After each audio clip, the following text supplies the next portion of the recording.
দলীয় কর্মীদের স্ট্রং রুমের সামনে থেকে সরিয়ে দিয়ে ভিতরে সন্দেহজনক গতিবিধির অভিযোগ। প্রতিবাদে বৃহস্পতিবার সন্ধ্যায় ক্ষুদিরাম অনুশীলন কেন্দ্রে অবস্থান বিক্ষোভ কুণাল ঘোষ ও শশী পাজার।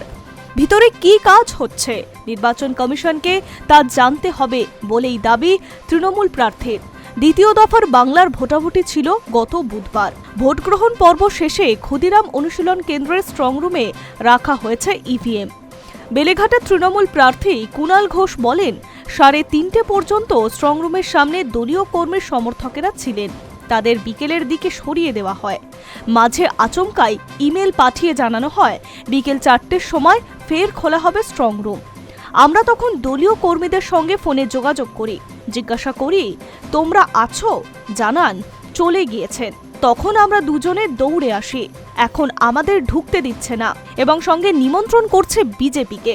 তৃণমূলের দুই প্রার্থীর অভিযোগ, লাইভ স্ট্রিমিংয়ে দেখা যাচ্ছে ভিতরে কাজ হচ্ছে, হাতে হাতে ব্যালট ঘুরছে ভিতরে, অথচ সিইও বলছেন ভিতরে কিছু হচ্ছে না। যদি পোস্টাল ব্যালটের কাজ হয় তবে সেগুলি কোথা থেকে এলো? কুণালের প্রশ্ন, আমাদের ইমেল করা হলে কেন ঢুকতে দেওয়া হচ্ছে না?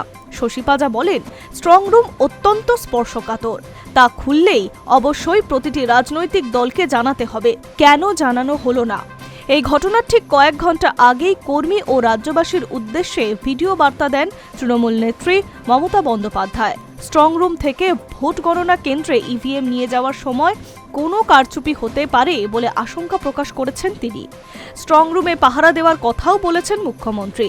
সেই আশঙ্কা প্রকাশের পরেই কমিশনের বিরুদ্ধে স্ট্রং রুমে সন্দেহজনক গতিবিধির অভিযোগে ক্ষুদিরামের অনুশীলন কেন্দ্রের সামনে প্রতিবাদে সরব কুণাল ঘোষ ও শশী পাজা।